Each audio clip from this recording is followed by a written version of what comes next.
Give thanks and praise. Much love and light, people. Much love and light. So I've had a bit of a technological breakthrough today. I learned that I can record my videos with a broader view and a closer focus on my dry erase board. Hallelujah. Also, as an added bonus, we get a little frame of the world from outside my window here. We can slowly watch the progression of the seasons as the colors of green in these trees split, divide, and multiply into the full rainbow of the expression of the season. This should be fun and beautiful. And as these little videos progress, you will see how brilliant the red of this tree on the right side. It really has a nice turning coming along. So it'll be nice to share that with everybody. And speaking of the turning, our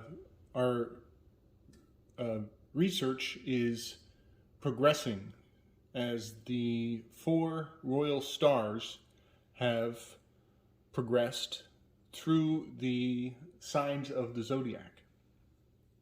And the last video, if you haven't seen it yet, was about the attack of Typhon as he came marching across the earth, seeking dominion over the lands, and a great battle between Typhon and Zeus, and which was actually just part 1 of a much larger story.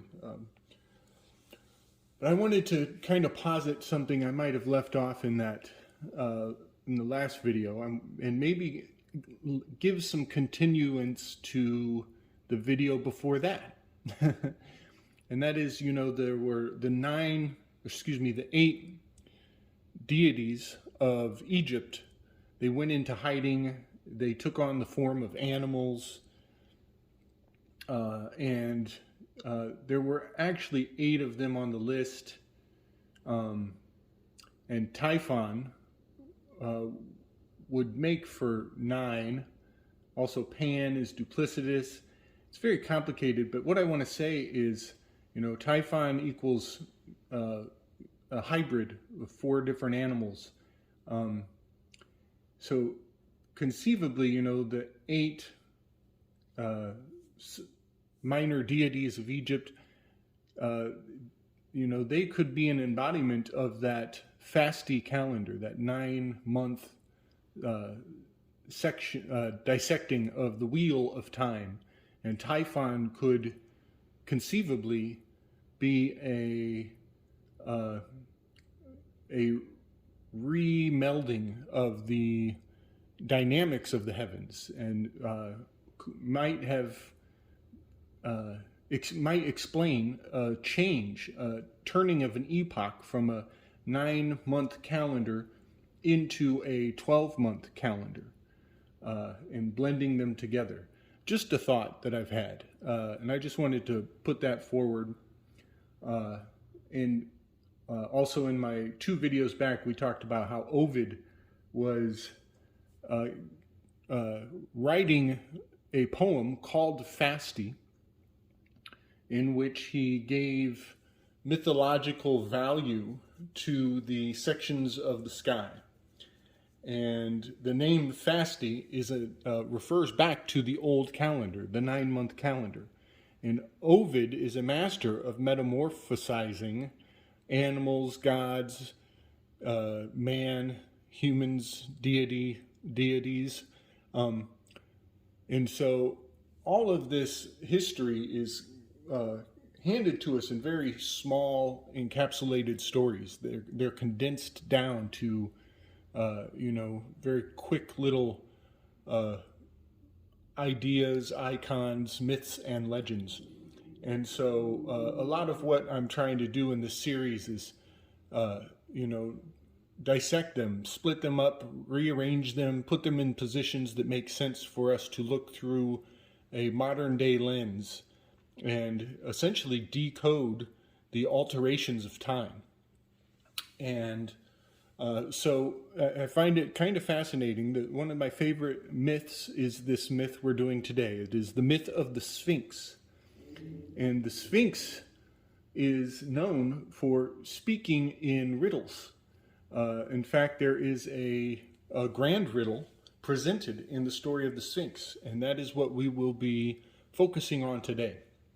And in fact, I want to take it to another level. I want to take the solution of the riddle of the Sphinx to a level that maybe may never have been considered before. So, the Sphinx is a hybrid, much like Typhon. The Sphinx consists of multiple creatures, and I'm going to read from my Dictionary of Classical Mythology, and you will notice on that cover that you have the story we're going to discuss.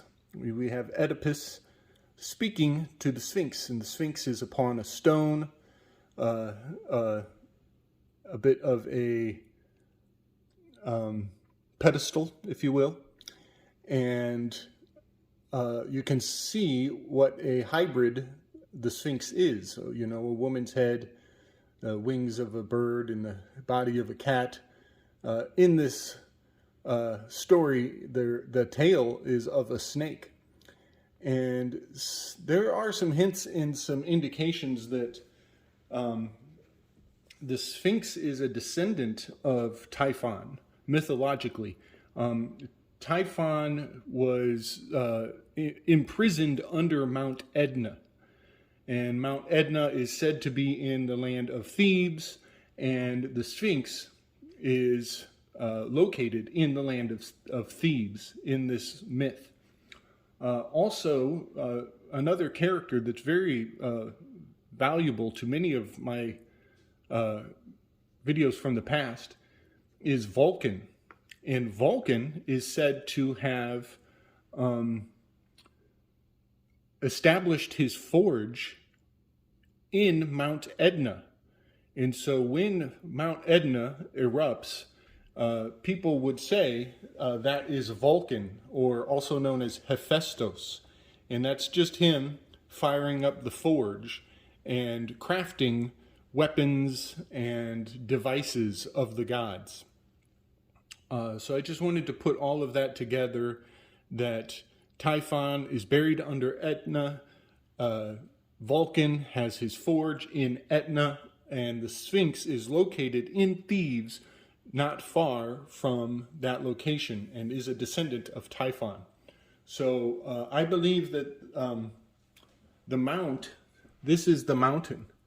These are the ingredients of Vulcan, and he is crafting these stories and these riddles that live forever in the minds of man. And so we will read from the book and dissect the myth of the Sphinx, maybe in a whole new light that may not have been thought of before. So, the Sphinx, a terrible monster with the head and breasts of a woman, the body of a dog, the tail of a serpent, wings of a bird, paws of a lion, and a human voice. Accounts of her parentage vary. Orthos and the Chimera, Typhon and Echidna,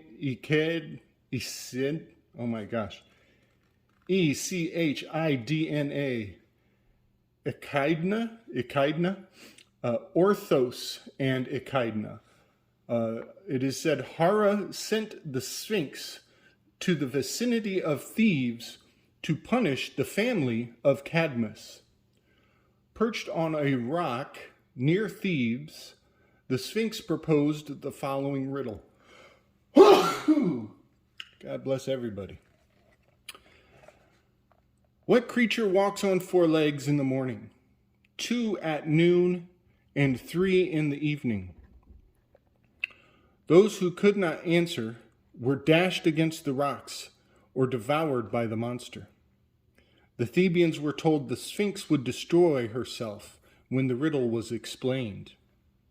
Creon, king of Thebes, promised the crown of Thebes and his sister Jocasta in marriage to him who could deliver Thebes from the monster. Oedipus solved the riddle with this answer. Man walks on his hands and feet when he is young. At noon, in the middle life, he walked erect. And in the afternoon, or the evening of life, he walked with the aid of a walking stick. With the riddle solved, the Sphinx killed herself. I have heard it told that the Sphinx merely dissolved, which is I prefer that solution, as it is highly alchemical. So that is the reading from this particular book. And now I want to take the riddle and I want to solve it on another level. I want to take it to another degree of solution. And what is important here are these 4 signs: the bull, the eagle, the lion, and the man, or sometimes depicted as an angel. And you have seen in the past, I've brought this forward, that these are the guardians of these corners, these the keepers of the 4. This is how stories are maintained inside the 2-dimensional realm of these cards. And here we have them again in the world card and the fortune card. And so when we take those ingredients, the bull, the lion, the eagle, and the man, we conceivably get this story of the Sphinx. You can link the eagle as the wings, the bull, and the lion to get the Sphinx. And now there are many aspects of this bull. For example, Taurus is a earth element, and the Sphinx that we know is a stone statue. It's fixed in its location. It is fixed in stone. And those 4 constellations are in the fixed signs. You see I have these little, the fixed, alchemical fixed sign. This is the crucifix. And so those 4 corners are fixed signs. And so all of those ingredients lock this myth into place. And it is Oedipus, it is a man who comes and uses his mind, his ability to contemplate, to solve the riddle such that the Sphinx dissolves from existence. And all of these alchemical ingredients are highly valuable as we come to realize and pass on to those who will come after us that the mind is the ultimate solvent. It is the highest grade ability to dissect and reconstruct concepts. And so with that in mind, I want to do something, I want to have a little bit of fun with the riddle here. I want to take the 4, 2, and 3, and I want to prove that that is an encode. It is encoding the 432 hertz. So when you rearrange the 4, 2, and the 3 to be a 432, you will see that you will also be rearranging these letters here. morning, noon, and evening. And when you do that, the morning stays the 4, the 2 becomes the 3, so the E will follow the 3, and the 2 becomes the N. And right there, this riddle has a riddle inside of the riddle. And that is, when you rectify these numbers to bring forward the 432 hertz, you get the answer to the riddle is man, which is the final component of the fixed signs of the royal stars that were in their positions, in their key locations up until the year 2012. And if I am able, I will splice in a screenshot, and you will see that 2012, the last and final royal star exited Leo and entered into Virgo. And that is where I am taking this line of thinking, and we are going to dissolve the Wheel of Fortune card and find a new answer to the myth. That is funny. So I want to put forward one more solution to this grand riddle. And that is that we know that we have, in previous videos, we have dissected the 4 and the 10, the fortune. The 1 plus 2 plus 3 plus 4 gives you the 10. So I want to take this fortune and I want to make it into a 1 and a 4, the 14. This is the wheel of the 14. And over here, the world card is number 21. And when you reduce 21, you get 3. 3.14. And there we have pi. The Wheel of Fortune card, the world card and the fortune card, which both share these 4 corners, this very intricate encoding of the turning of the ages, it has another code, 3.14. So there we have it, folks. A lot of fun with math, a lot of dissolving of riddles. And our next installment, we will be discussing how we are no longer in the sign of the bull, the lion, the angel, or the eagle. We are looking at a new chimera, a new hybrid, a whole new age. And generally, these experiences can be highly climactic. They can be quite tumultuous. So for anybody who thinks things are going to go over easily, you can look back at history and you'll see that there will be quite a puzzle, quite a riddle laid out before the eyes of man that will require some solving if we're going to knock over Babylon. Peace and love, everybody.